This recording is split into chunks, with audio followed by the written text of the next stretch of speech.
Bonjour tout le monde, man le Général Jean Luck Diéne, directeur général renseignement ci Sénégal.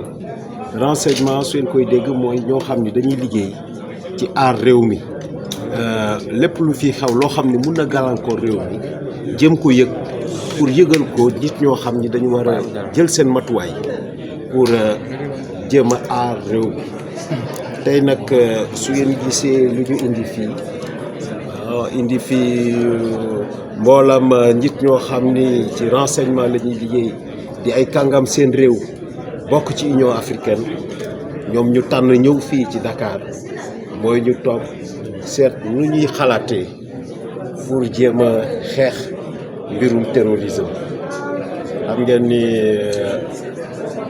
daanaka suñu région bi bés bu nekk su ngeen di yéen fekkee yéen ngi déglu ci rajo yi télé yi am na ay attaque am na samba buy jóg di jéem a gàllankoor réew mi te loolu loo xam ni la lu ñaaw la.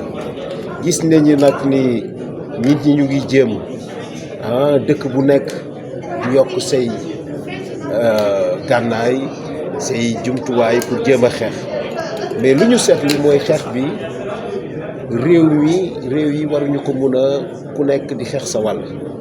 dañu war a jokkoo di xàccandoo dóorandoo parce que fi mu nekk mbir bi nu mu toll benn réew rek mënu ko song daan ko. loolu moo tax ñu daje fii ci Sénégal ñoom ñëpp ak Union africaine ñu toog dalal leen ci ñetti fan yi pour xalaat nan la ñuy yokkee suñu coopération suñu lëkkaloo pour xeex mbirum terrorisme. jërëjëf. waaw tur bi Général Jean Luck Diéne, directeur général au renseignement extérieur du Sénégal. jërëjëf.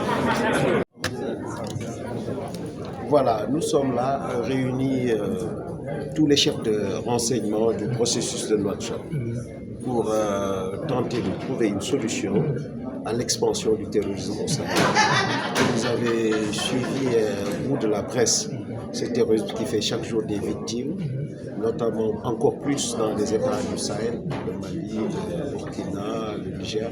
Mais ce terrorisme est en train de s'étendre vers les pays côtiers, les pays du Golfe de Guinée, les autres pays côtiers. Et même aujourd'hui, il y a des manifestations de groupes terroristes non loin des frontières sénégalaises.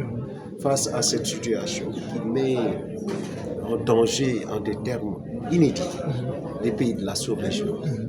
Donc l'ensemble des chefs de renseignement sous l'égide de l'Union africaine et du Comité international des services de renseignement d'Afrique ont décidé de venir ici, de réfléchir comment échanger les renseignements, comment avoir une intelligence de tout ce qui va autour de ce développement du terrorisme, avoir une approche commune, inclusive et réaliste pour régler les problèmes.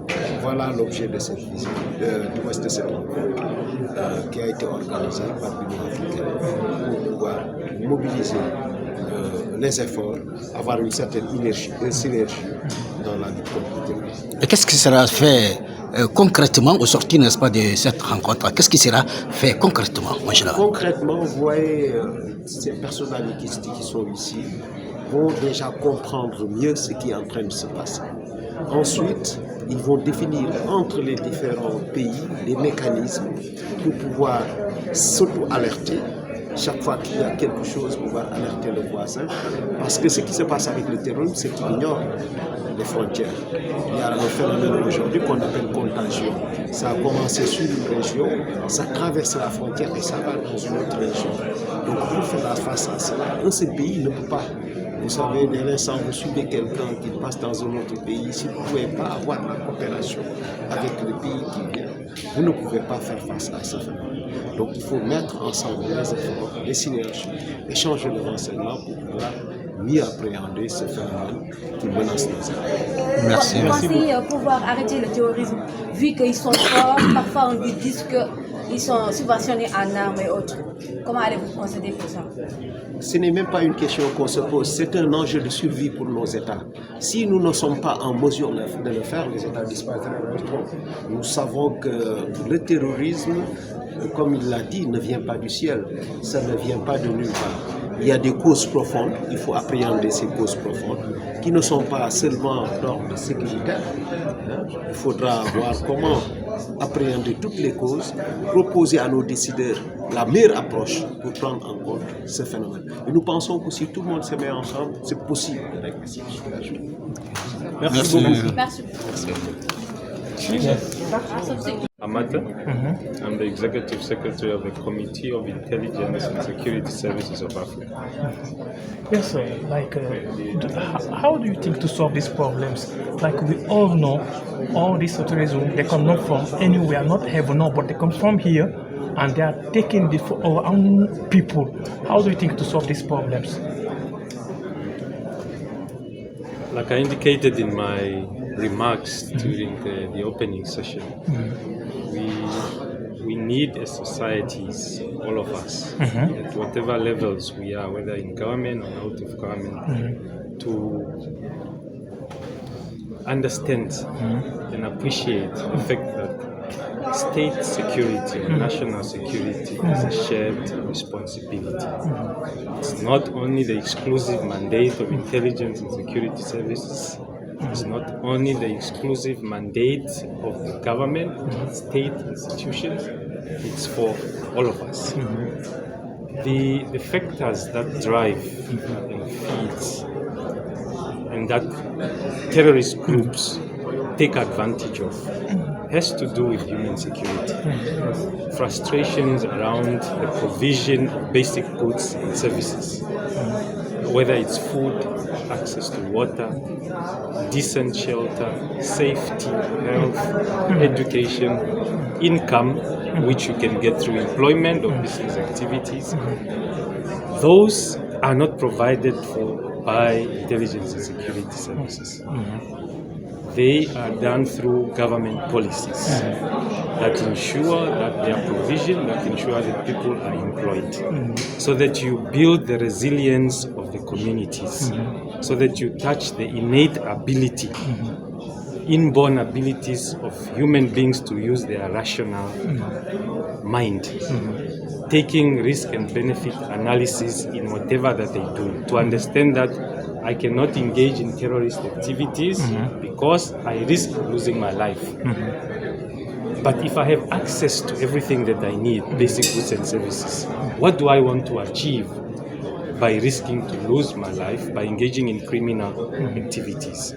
That will go a step far in addressing these issues, whether it's terrorism or just insecurity in general or criminal activities in general.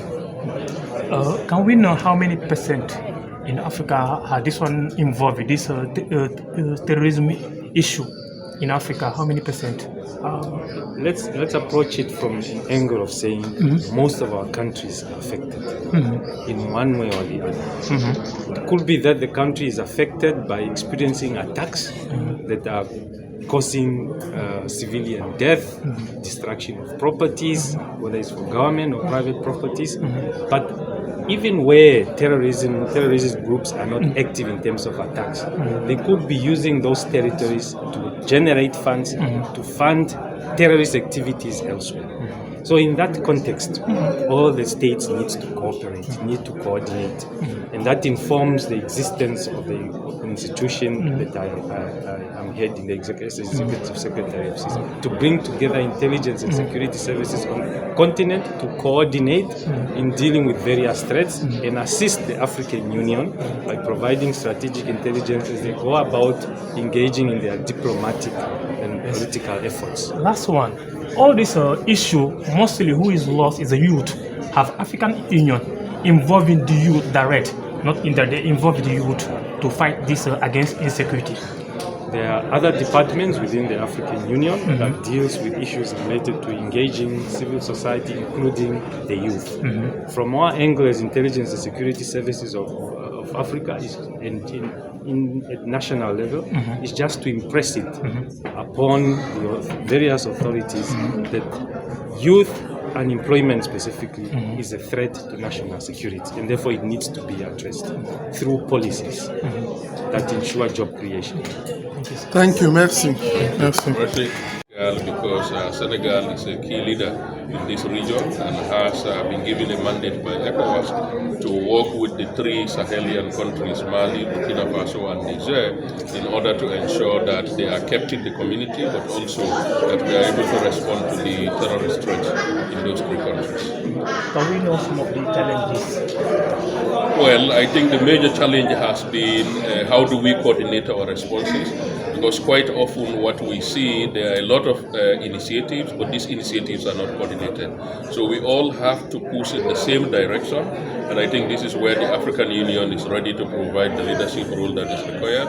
But we also have what we call the Committee of Intelligence and Security Services in Africa, CISA, and we have the Executive Secretary here, Mr. Victor Hamata, who can also speak about what they do as CISA in terms of coordinating, especially information and intelligence sharing, because these jihadist groups, they have resources, they have weapons, and they have other ways of generating resources. So we have to be able to respond to all the challenges in a comprehensive manner. So I think we are here as a guest of the government and people of Senegal to really deliberate and address the challenges that we are confronted with in West Africa, but more specifically in the Sahel and then the Sahara. Libya remains a major source of concern for us also on the continent. It is easy to solve the challenges because we see even them, they are fighting, they are joining their own hand to, to have more power. Like all this terrorism, sometimes you see they are joining their own hand. It is easy to the government solve these problems. It's easy. Well, what you need to resolve all these challenges is a whole of government and whole of nation approach. So you need to be able, when you talk about intelligence, you need to be able to work with all the community groups in the villages, women's organizations, youth organizations, who see these people who come in and out, they mobilize, and they are recruiting. They are not recruiting people from the sky, they are recruiting people from these communities. So how do we ensure that there is a whole of society approach to respond to this challenge? Anything maybe you want to add where I never tell you, it's okay. It's okay. Yeah. One more question, sir, about jollof rice. So which country do you think have the best jollof rice between Senegal and the other ones? Have you tasted Senegal jollof rice? I think here I might run into trouble, but Sierra Leone tends to have very good jollof rice. But since I am in Senegal, this is the home of jollof rice. So we have to admit that the home of jollof rice has to be good, but Sierra Leone's jollof rice is very, very good. Thank you, sir. I'm done. Thank you.